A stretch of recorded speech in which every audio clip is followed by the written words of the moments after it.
All right, thank you so much. It is my pleasure to introduce our speaker for today. Battalion Chief David Larsen, excuse me, serves as the emergency manager for Sandy City with over 24 years in public safety as a federal law enforcement officer and fire EMS professional. He holds degrees in criminal justice, fire science, political science, and a bachelor's in emergency services administration from Utah Valley University. A hazardous materials technician with FEMA certifications in seaborne response and incident management. Chief Larsen has also been a vocal advocate for public safety legislation in Utah for 16 years. His leadership spans numerous professional boards, including his current role as chairman of the Joint Council of Fire Service Organizations. With a career grounded in service, training, and collaboration, he continues to advance emergency preparedness and public safety across the state. Please give a warm welcome to Battalion Chief David Larsen.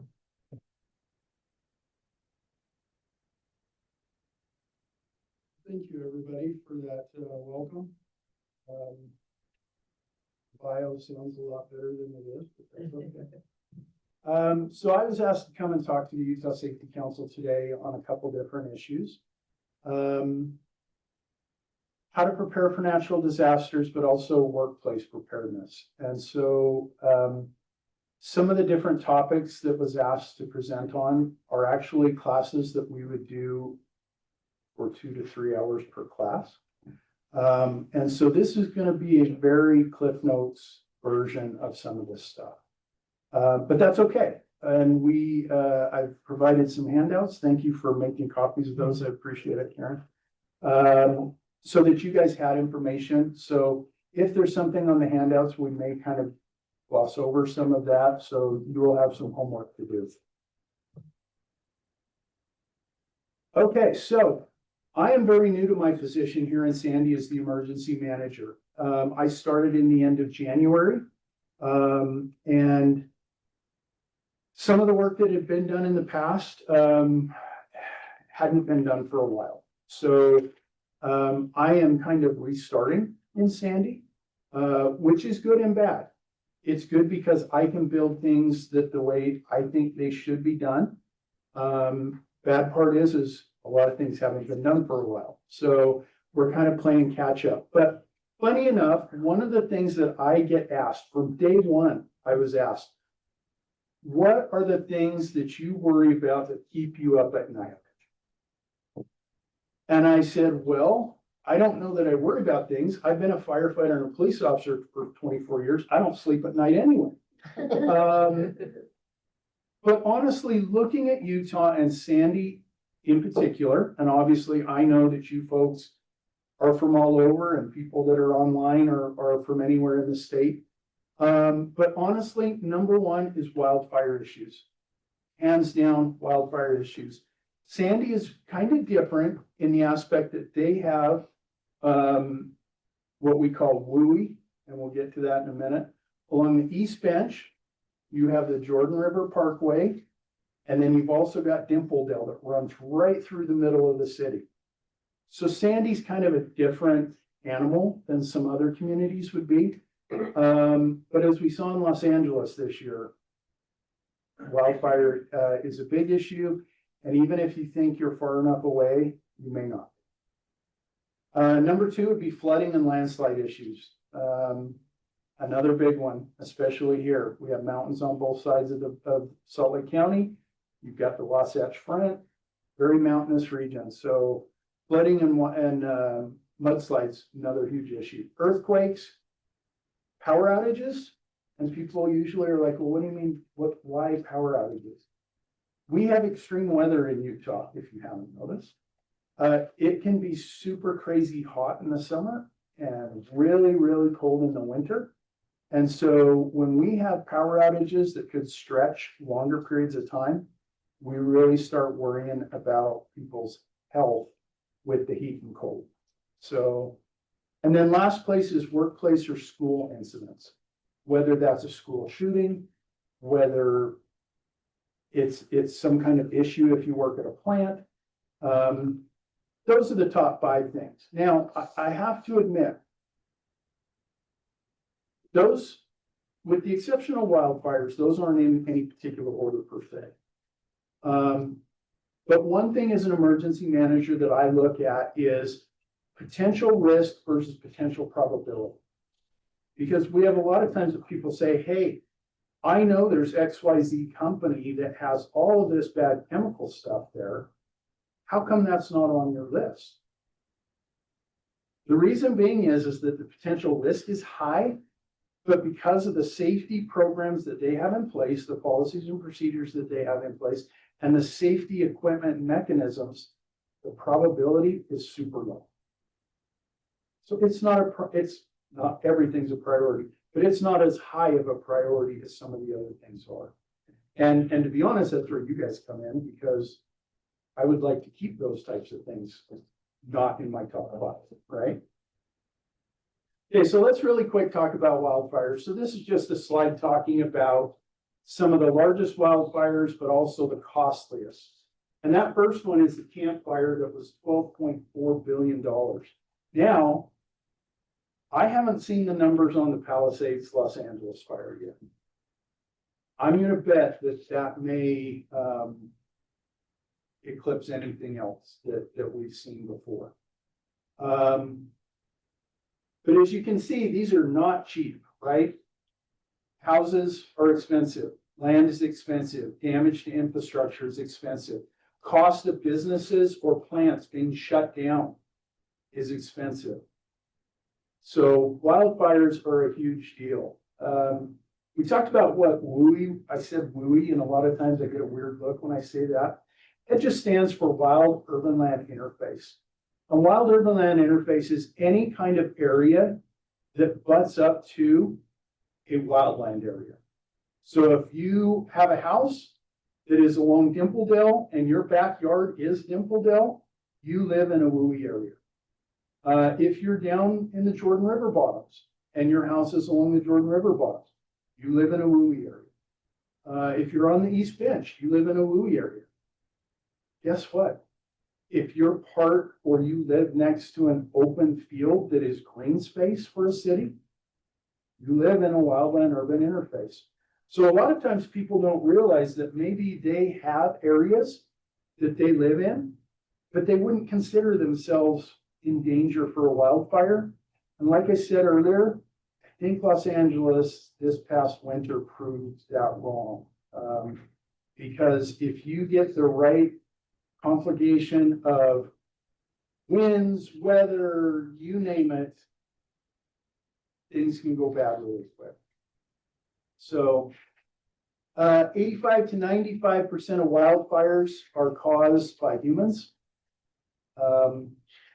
You know, we like to think that, oh, lightning started that or things like that, but it's not. It's unattended campfires, people burning weeds in their yards, equipment malfunctions. That apartment fire in Mill Creek, they were doing work, right? And the equipment sparked the fire. Obviously arson, discarded cigarettes or fireworks, those are always big things. If you live in a WUI area, there is some new legislation that came out. House Bill 48 last year has to deal with wildfire inspections and some of your insurance issues. If you live in that area, I highly encourage you to go to utahfiresense.org and utahfireinfo.gov, because I would love to say that everything is clear on that bill, but it's about as clear as mud. They do not have rules in place. They don't have explanations for a lot of things yet. But the problem is that starts beginning of next year. When you guys get your property tax statement for this year, you live in a WUI area, you're going to see a fee on there. So highly encourage people to find out what's going on with that if you live in those areas. In your packet, I don't know if they made a copy, it's kind of a long packet, but there is a Ready, Set, Go Wildland Action Plan in there. If not, Karen can probably send it out online because it was a long document. So, but this is a big deal. when you're dealing with any kind of natural disaster, but wildfire in particular, you aren't going to get time to go pack a bag. You're not going to have time to get those family valuables. You're not going to have time to worry about all those things. You may have, hey, go get your car keys, get your family, get in the car, you're leaving now, okay? So that Ready, Set, Go program and plan is in place to help people get stuff ready in the case that they have to evacuate in a hurry. Now, just because it's set up for your home doesn't mean that there's not a lot of good information for your workplace. So highly encourage you to get, look at that. What it is it's be ready to go, be alert, and act early, okay? Most of the people that died in Los Angeles or other wildfire issues are people that either A, refuse to leave, or B, are trying to stay there to get stuff and don't get out soon enough. Okay, the second type I talked. Question. Yes, sir. Please. Sorry. Feel free to ask questions to everyone. Yeah, no, please. Why do people refuse to leave? Okay.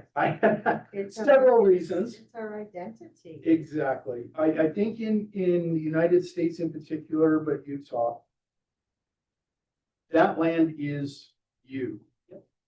That house is you. And so you, A, want to be there to protect it. I think that sometimes maybe there's a little stubbornness, an authority figure thing of you can't force me to leave. So I'm going to dig in my heels and prove you wrong. I think there's several reasons why. Like I said, sometimes it's I need to get this out. I need to get that out. I need to find my cat that is an outdoor cat that I don't even know where they are, but I'm going to stick around and find my cat. Don't get me wrong, I love my pets. So I'm not judging anybody. But I think there's a lot of good ones. And do they have the ability to have? Yes, yeah, so they can. if you'll monitor that, Yeah, for sure. me, that'd be great. Okay, so second thing that we want to talk about is floods. And don't worry, we're going to talk about why this ties into workplace safety towards the okay. So types of flooding, you've got riverine flooding, rain, snowmelt, dam failures, utilities, flash flooding.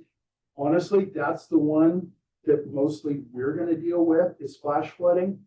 And then second to the most one that we're going to deal with is the urban flooding, which is where you have infrastructure issues like the sewer lines are clogged, or the wastewater lines are clogged, or there's been a break in the pipes, that type of thing. So, and by the way, these pictures are mostly from Utah. Not all of them, but mostly from Utah. So different impacts of flooding, obviously human casualties and injuries. But one of the big one is damage to infrastructure and homes. As you can see, I think this was Farmington, if I remember right, a couple years ago. Luckily, those houses were not occupied yet. I believe they were all still being built. But as you can see, that ripped out all of the infrastructure. Damaged. Yeah, anyway, lots of property loss there. But it's not just tearing out sheetrock, drying things out, laying some new carpet down, right? This is going to take time. And if you've got this type of an issue all over a city or all over a community and not just one road, think about how long it's going to take to get it fixed. Disruptions to emergency services. You know, we purposefully have our fire and police stations split out geographically in the areas we serve. And the reason is because we want to be able to A, get there fast, but B, in case there's road closures, problems like this, where we would be blocked, we can bring in units from other areas to cover stuff. Biggest problem is when you live in an area where there's one way in, one way out, and that is not blocked. And that's why we talk about with emergency preparedness that you need to have a 72-hour kit and be ready to be self-sustaining for 72 hours. That's a good reason, is because sometimes we aren't going to be able to get to you for a while, depending on the severity of the situation. Environmental consequences and economic losses, two more huge things. So for Sandy, we have a couple things. We have flood risk maps, emergency plans, supply kit information, all that stuff. I don't care if you're a Sandy resident or not. You're more than happy to copy this, take a picture, whatever, and use that information from our website. The other thing, though, is that most communities, I hope, have some kind of an alerting system that their residents can voluntarily sign up for. So in Sandy, we call it My Alerts. What that is somebody goes on, they give us their contact information, phone number, an email address. And then what happens is if I need to send out a message saying, hey, we have heavy rain coming. If you have a downward facing driveway that's going to go into your house, you need to prepare, and here's where we've got sandbags that you can come pick up. And it can send out a robo voice call, a text, and an email all at the same time. Okay, so with your community, find out if they have any kind of an alerting system for your community, because I can also target specific areas in the city. Instead of sending it out to everybody, I can target it and say, I want the northwest corner of the city to be contacted. So check with your individual city. Highly, highly recommend becoming part of your alert system for your community where you're at. The other thing is when we've got weather that could be a problem, obviously we encourage folks to listen to the television. It's a big enough situation. Guess what? It's going to be all over news, right? And so follow and do what you're being asked to do via approved social media outlets, not your neighbor's Facebook page, but the actual Sandy City or whatever community page that from the place that you're at, and television and radio. Okay.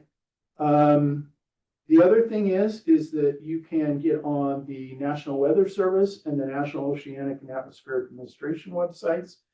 They are amazing. They actually provide a service for emergency managers where if I'm having a big event in Sandy, I can sign up, let them know from what time to what time. They will actually call me and alert me for warnings for whatever parameters is set up. So if I say anything over winds that are going to be 20 miles an hour, severe hail or thunderstorm or snow, lightning strikes within 10 miles, 5 miles, and 3 miles, these guys will call me. Sandy City 4th of July Festival. We had bad weather, okay? I think everybody had bad weather on the 4th of July. We went from 98 degrees to pea-size hail with lightning. And we had to shut our 4th of July festival down for about an hour and a half. Luckily, we knew that was coming because National Weather Service had let me know before it hit Tooele. Hey, you got something going. And I'd get a call about every 5 minutes saying, hey, coming closer. You got lightning. It's not in the ground yet. It's in the clouds. And then it's, oh, you got lightning within 3 miles. You know, so get on their websites. They're amazing. The services that they provide are great. The information that they have on the website is 110% up to date, immediate information. Okay. Also, you want to know by listening to those forecast warnings or the information, if you have to evacuate, you want to know where to go and how to get there, right? Those messages that are coming out will tell you avoid certain areas, or we want you to evacuate by this route, or hey, we've got shelters set up at XYZ location, okay? So that's another good reason to be part of the My Alerts and to watch or approved information that comes out. Okay, so we just saw in Provo this last week, right? They had a big, massive landslide, mudslide. Sounds like really it was just kind of those once in a long time weird deals.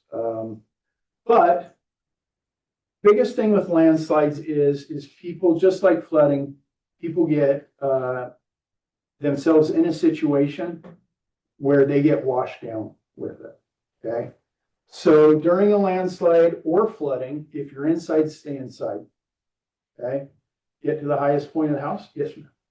I see a lot of people out in the water and I think, how nasty is that water? And they're just out in the water. So more important, besides the fact that it's nasty, because it is nasty, remember that a lot of times if the water's high enough to be standing water or running water in the road, it means that the sewer and wastewater system is already over inundated.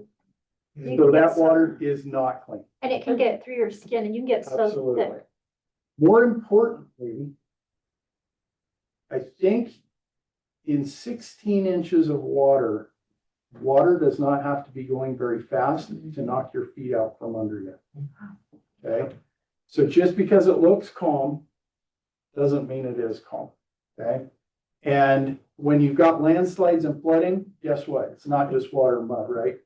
It's boulders, it's trees, it's parts of houses, it's cars, depending on the severity. So you want to make sure, stay inside. Honestly, that's mostly where you're going to be the safest, is inside. Like I said, get to the highest point if you've got 2 levels, stay on the second level, that type of thing. But stay inside. If you're outside, get to higher ground and seek shelter. If you can't, get out and you are covered over with the landslide or mudslide. It's kind of like an avalanche in the snow. Okay. Curl into a ball, cover your head, and try to create a void space that you've at least got a little bit of air so that hopefully if somebody saw you get swept under or whatever, that they can find you. Okay. Okay, earthquakes, sudden and unpredictable. Everybody knows, right? Every time there's a news thing, every time there's any kind of thing, we're going to have the big one. Okay, well, does we're going to have the big one mean next week or 1,000 years from now? Who knows, right? When we talk about that potential risk versus potential probability, we know there is going to be earthquakes. We have earthquakes every day in Utah, okay? But it's the size and the risk is where the issue is. So our region, you can see on this bottom slide, Wasatch Fault. Every area where that Wasatch Fault is, you have little spurs of minor faults that are coming off of that. So like we said, Utah is definitely an earthquake area. You look at this, that on the right side, the average frequency of earthquakes for main shocks, at every 5 years in the Wasatch Front, we're going to have a magnitude 3 or greater. Every 1 to 2 years, a 4.0. Every 1 to 25, a 5 or greater. 1 to 60 years, a 6. Or a 7, which is what we're worried about right about here, of major damage. 100 years or more. Okay, like I said, could happen tomorrow, could happen 1,000 years from now. What was our last one? Oh. We'll get to it. Give me a minute. Good question. You were on the ball. 5.7. Magnitude is 5.7. Okay, so these are the earthquakes between 1960, recorded earthquakes, between 1962 and 2020. And the different sizes mean the different scales. But you can see Hansel Valley in 1934 was a 6.6. Another 6.6 in Tusher Mountain, 1901. So 34, 35 year gap. 6.0 in Pocatello. But if you look at the dates, it works out pretty regular to what that graph was on the last page, right? Did you get that picture? I'm sorry. Yes. Okay. Thank If you need to go back on any of them, let me know. So this is the Magna earthquake, okay? I apparently am a black cloud because not only was my crew just starting their shift this morning, but they had Windageddon about 2 months later. Guess what? My crew has started that morning as well. So apparently, like I said, I'm the black cloud. But Magna earthquake. So 709, 5.7 magnitude earthquake. We start running calls out in West Valley, Magna area from South Salt Lake. I used to work in South Salt Lake prior to Sandy. While we're there, first call is the mobile home park that was out there that half the trailers had slid off their foundations. And we had to shut water and gas off to about 75 trailers. Not fun, okay? While we were there, right in the middle of it, we get one of the aftershocks. Of course, everybody's freaking out, okay? Understandable. But what do you do with 75 homes worth of people? It's raining, it's bad weather. It's in the morning, so it's not, everybody's at home. It's not like half the people are at work. And there's no place to shelter. Because we don't know what's going on in the rest of the valley, right? All we know is earthquake, and we're out west somewhere out of our response area, okay? My crew, we did not get back to the station. We left out of the station at probably 7:12, 7:13 to start responding calls. We didn't get back till about dinner time.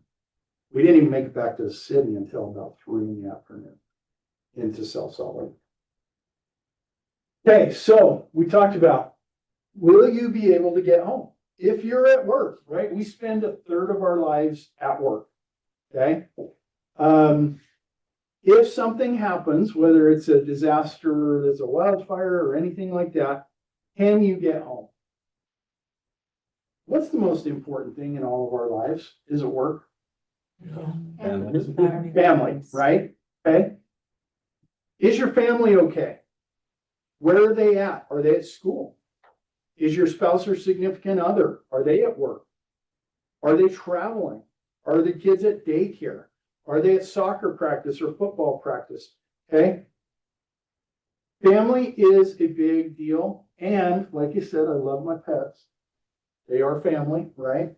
Okay.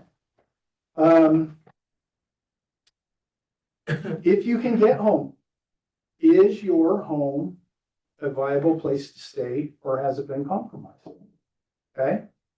If it's been compromised, you need to start looking for family, friends, shelter. Luckily here in Utah, I was talking to the Red Cross last week. The average across the United States is that about 14% of people in a disaster need shelter. In Utah, it's very minuscule, above 1%. Oh. We have a community that will take people in. We have families that are close. People stay close to their families. So thank God for the Red Cross. They do an amazing job for our communities. But Red Cross outside of Utah, totally different ballgame than inside of it. So, okay, will you have access to medical services if you're hurt, if a family member's hurt? Will your job be affected? And if so, how? Look at those folks down in Salt Lake City, the restaurants that burned. It was a disaster, but it wasn't a natural disaster. But how many people are now out of work for who knows how long? Okay. If you are part of a big plant that gets flooded out, how quick is your company going to be able to get back under normal operations? And oh, by the way, what do you do in the interim? Okay. Can you live without the services that you're used to? Can we survive without the internet? Can we survive without cable and satellite TV? Yeah. Can we survive without heat or air conditioning? Probably. If you're a high risk category, maybe not, right? Can you survive without water or toilet and sanitation service? For how long? Bingo, correct, for how long? That's right. Okay, yes, ma'am. I know with Intermountain Hospital, one of our large hospitals here in Utah, that they recently had a power outage and it lasted for several hours. Backup generators didn't work. One of the things that was brought to my attention is that if you have electronic toilets and sinks, even just that, immediately your utilities are also out. And so that was kind of a surprising realization for me. I think a lot of times we learn a lot from bad things happening, right? And we can do it. Don't get me wrong. I want us to prepare. That's why I'm here talking to you guys, right? I want us to be prepared as possible, but I also realize as the emergency manager for Sandy City, that we can plan everything to death. We could have guidelines in place and everything, and it's not going to run smooth. I can cross my fingers. I hope it runs smooth, but I know we're going to have hiccups. And so, but that's also where we get a lot of great learning so that we don't make those mistakes again, or we make changes to mitigate those mistakes. Okay, some really quick myths versus facts. Pets know that an earthquake's going to happen. No, they really don't. Doorways, guess what? They're not really the safest place to be honest. Anybody know why? No. Okay, I got any contractors or builders in here? Okay, don't be offended because this is not an attack on anybody. Buildings aren't built like they used to be. The wood itself is not as good as it used to be. Okay. So being under a doorway is not the safest place anymore. Myth: quake injuries are all from collapsing buildings. Nope. You know where most people get hurt? A TV hanging there, things hanging on the wall, bookcases that aren't bolted into the wall, that type of thing. So, okay, so during an earthquake, you want to stay indoors, avoid windows, move. If you're outside, move to open space. If you're driving, pull over and stay in your vehicle. Biggest thing to remember is drop, cover, and hold on. That's the new catchphrase. Well, it's not new, but if you're at work, if you're at home, wherever you're at, this is what they teach the kids in school. Guess who knows the best emergency preparedness information? Third graders. Third graders. It's the elementary school kids. They're wicked smart, partly because they have to do the drills, right? So when I'm doing a class like this, if it's a community class, I'll ask kids the questions after I ask the adults and they get it wrong. Kids always get it right. So yeah, it's kind of funny-ish. So drop, cover, and hold on. So you want to drop down to the ground. If you can, cover your head and move and hold on. Think about if you've got people in your workplace or in your home that maybe are a wheelchair user or a walker. Okay. Still have things that they can do. Walk, cover, and hold on. Okay. Obviously, earthquake, you're moving around, you're in a wheelchair, you're using a walker, things like that. You want those wheels locked. You want to protect your neck and head as best as you can and try to stay in the chair or on your walker. Okay, so after an earthquake, check for injuries and hazards, turn off utilities if needed. Be careful with this one. Anybody know why? Well, yes, if you smell natural gas or there's a problem, feel free to turn it off. State statute says to turn it back on it has to be a power company or a gas company employee. 75 trailer homes that we shut off the gas and power and water to every single one of them. How long is it going to take in a big situation around the county or your area for your gas company, your electric company, or your water company to come put you back up? Okay, so only do this if you need to. Don't use open flame after an earthquake. Candles, big one, right? Listen to emergency broadcasts. Use your text feature on your phone instead of calling. Anybody know why? Free up the cell lines. Yeah. So it's just kind of like the old bandwidth with internet before we had 50 gazillion megabytes or whatever the heck it is. The more devices you had hooked to it, right, it's kind of slow things down or make it so that you couldn't do things. It's the same thing with text messaging or using your phone. Those cell towers can only take so much usage. Text message is very small. It tries to hit the tower. If it doesn't hit the tower, it waits about 30 seconds, tries to hit the tower again, right? Unlike if I'm on my cell phone and I'm trying to call somebody and it's just constantly ringing, I'm just taking up dead space for the cell tower. Right? Another thing you can do is have somebody outside of the area. So if it's here in northern Utah, have somebody in southern Utah. I have somebody in Nebraska that my family contacts in case of those emergencies. That way it's not staying here, it's going someplace else. So it clears up those lines a little bit faster. So we're going to talk more about that here in a second. Okay, so causes of power outage, funny enough, a lot of the same things is the same things as wildfires and other things like that, but mostly people stuff. There is a lot of natural stuff with trees, animals, weather, but you also get the vehicle accidents, equipment issues, third-party damage. Wildfire is a big one. California, PG&E. How many fires has PG&E started in California? A ton, okay? What they didn't realize is in certain situations, we need to have the ability to shut down the lines. That's now standard in the industry. Rocky Mountain Power. We have a wildfire and there may be a potential of problems with the lines. They can shut down the whole line in that grid, okay? If there's bad weather that they think could cause damage to the lines and start a fire, they'll preemptively shut down the power.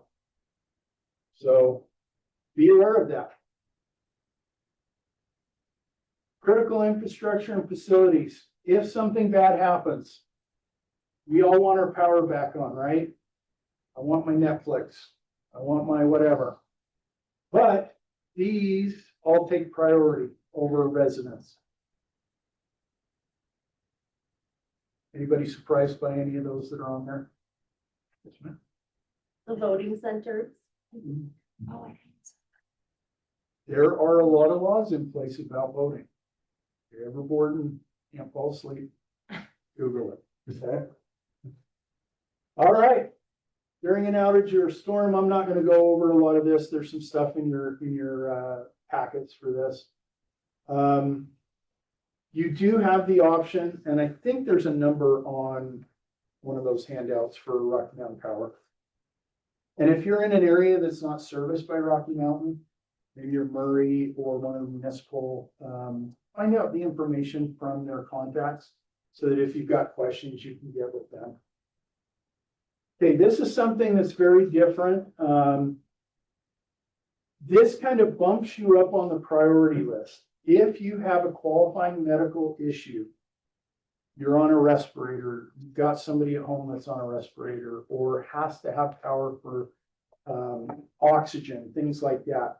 You can actually get medical certificates online to be filled out by their doctor, get it sent to this information, and it puts you in priority for your power. Now, don't forget, all of that critical infrastructure stuff's got to come up first. Okay. So just by doing this doesn't mean that it means you're number one on the priority list, okay? But it's something to look into. Okay, so we're gonna talk really quickly about mass gathering and school incidents, not so much on school, but more workplace issues. One of the biggest things that I think people forget is prioritize personal safety. We all want to help, right? We all want to help each other. That's just natural, okay? I always have to tell my engineers are the guys that drive the fire apparatus. I always have to tell them, slow down a little. I want to get to the call just as bad as you do. But if we get into a traffic accident before we get there, we are no help to the person we're going there to help. Because now we're out of the game, right? So it's the same type of thing when you have any of these mass gathering or mass casualty incidents. You are no help to somebody else if you're the one that's injured or dead, okay? So prioritize personal safety. And I believe this is in your handout too. Biggest thing is, during mass gathering incidents, you want to stay informed, evacuate if possible, seek shelter, fight back if necessary, and then assist others. And this goes back to prioritizing your safety, right?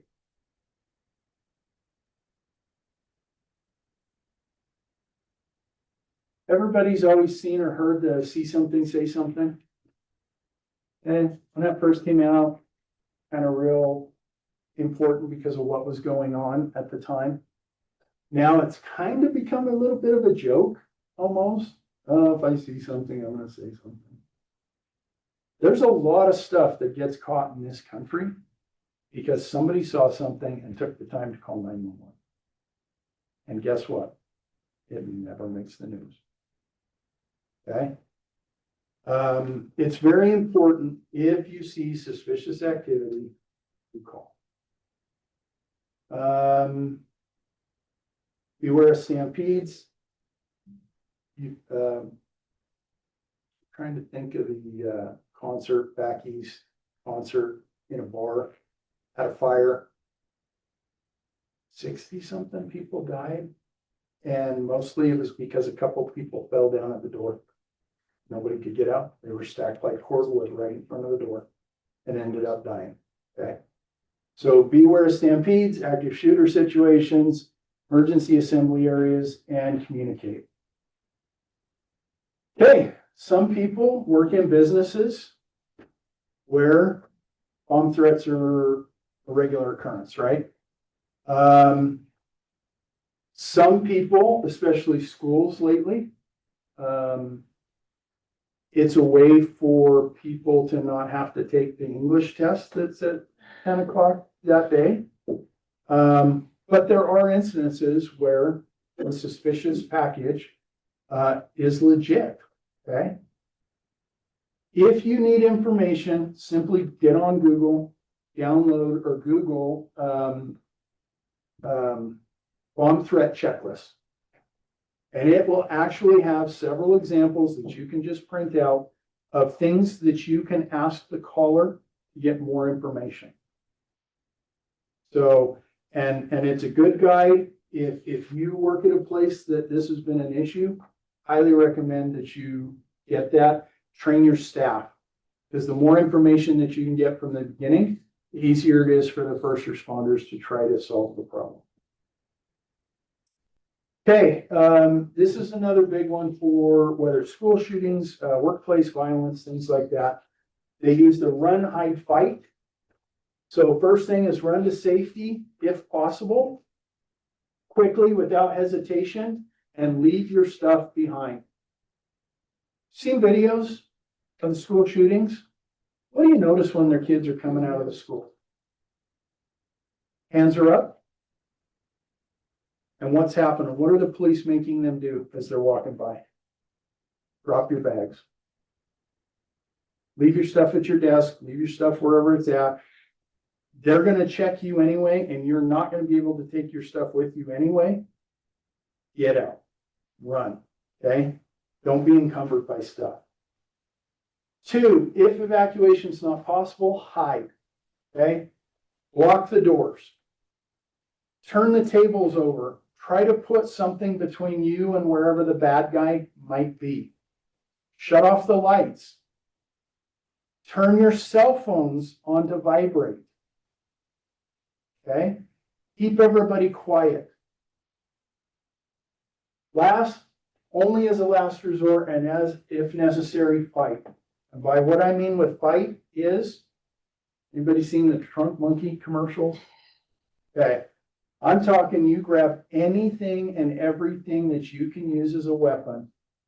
Fire extinguisher, TVs, coffee mug, whatever you have to try to subdue that person, you do it. Because, like I said, this is the last resort. It's you or them. Okay, after the incident, law enforcement arrives, remain calm, follow their instructions. Hands visible at all times because they don't know, are you the bad guy coming out with the crowd? Okay. Report to the designated areas to provide information. And big one with this, if you're involved in an issue, whether it's a mass gathering, an active shooter, if it's even a flood or a wildfire, okay, that's a traumatic experience. And if you need to, go see somebody. I don't care whether it's a priest, therapist, counselor. You're having an issue, go see somebody. Okay, now this is where we're going to talk about home and work stuff. Biggest thing in disaster preparedness, whether at home or at work, is to have a plan in place prior to something happening. Okay? We already talked about at home, family comes first. Why is that? Peace of mind. How many of you work in an industry or at a job that you in a disaster could be considered public safety sensitive people? Okay. Are you a construction worker? Do you run a backhoe or a front end loader that maybe your boss has a contract with the city to provide services? And he's going to come to you and say, hey, I need you to grab that back end loader and go to Sandy. Okay. Are you going to be willing to do that if you don't know that your family's safe and protected? Hell no, I'm going to tell my boss, pound sand, I'm going home. I'm going to check on my family, right? Okay. Even as first responders, sometimes people get the impression that, hey, something bad happens, we're all coming in. Guess what? If I've got kids, my house is damaged, my wife is hurt, guess where my priority is? Sorry. It's my family. Okay. So have that in place. Now, work. How many of you guys have 72-hour disaster kits at home?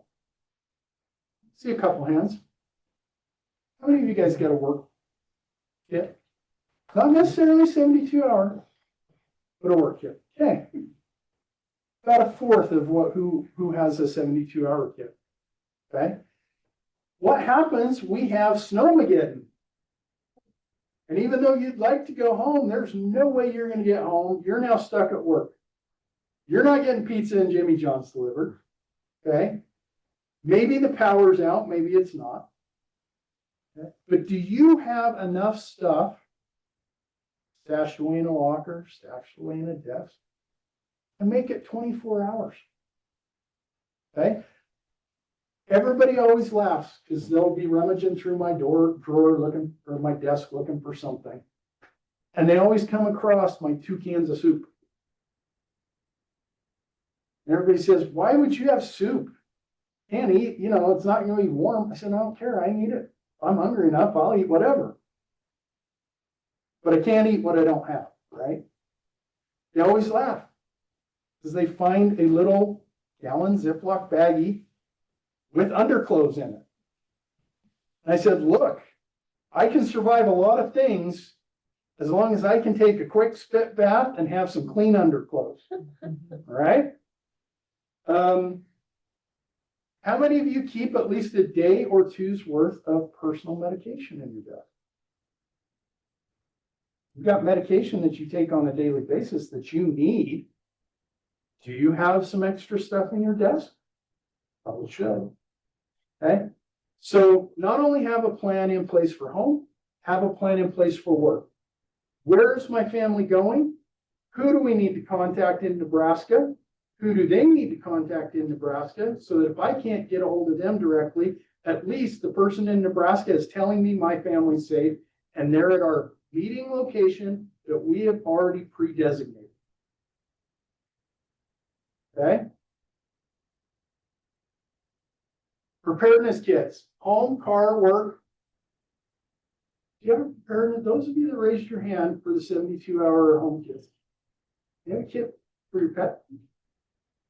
Here's the funny thing. Most people will have a kit for their pet, but they don't have one at home or at work. Okay? It's important, right? Pets are members of the family. You need to have a kit for them that's ready to go. And in your handouts, there are some different examples of different kits. Personal kit, financial kit, things that you may want to have photocopies of to put in your kit, like insurance documents, bank statements, things of that nature, in case you can't get back into your house for a while or things get destroyed, account numbers, marriage certificates, divorce certificates, deeds to house or property, stuff like that. Have a photocopy that's in a Ziploc bag that you've got with it. Okay, let's talk really quick because I've got about 30 seconds left. Workplace drills and training, super important, okay? I talk to my business folks and I tell them, make sure that if you have policies and procedures in place, does your staff know what they are? And if they do or don't know what they are, what is your procedure for training them? And then making sure that what your policy and procedure is actually going to possibly work. And we do that by doing drills and training, right? Here's what I always recommend. Quarterly drills for business. Spring, April is always the Great Utah Shakeout. Perfect opportunity. It's all over the news. It's all over the TV. Everybody and their dog's doing it anyway. So that is a great time in April to do an earthquake drill in your place of business. Summer, I always recommend people do something specific to their workplace. You work in a chemical factory, do a drill simulating what would we do if we had a leak of chemicals. Do something that's either location specific or workplace specific. Fall fire drills. Talked about how those little third graders, those little buggers, they know everything better than we all do when it comes to that. Within 30 days of your children starting school, they're required to go through a fire drill. And if they're elementary age kids, they actually have a drill every month on different subjects. High school, I think they figure you're already a lost cause. So they only do 3 during the school year. Okay. But I always tell businesses, do your fire drill annually in September when your kids are in school and they come back and tell you, hey, we did a fire drill today. Guess what? So did we at work. Okay. And then winter, because I don't know about you guys, but I hate the winter and I don't do well in the cold.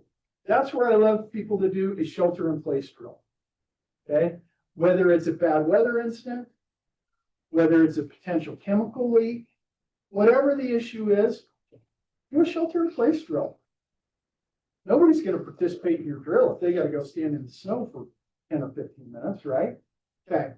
So that's something to think about. Have your training, have your drills. Some of you work for bigger businesses or corporations that make you do it anyway. Okay. The sweet little animal thing at the end, of course. Are there any questions that anybody has? You can talk to me later, or if anybody's got anything. That right there is my contact information. Please feel free if you've got questions, or if you are a business or you're in charge of safety or training for your business and you need some ideas, I'm more than happy to help you out. I can get you links to different information, training, checklists, you name it, we can help you with it. So thank you very much. If nobody's got questions, I'll call it that.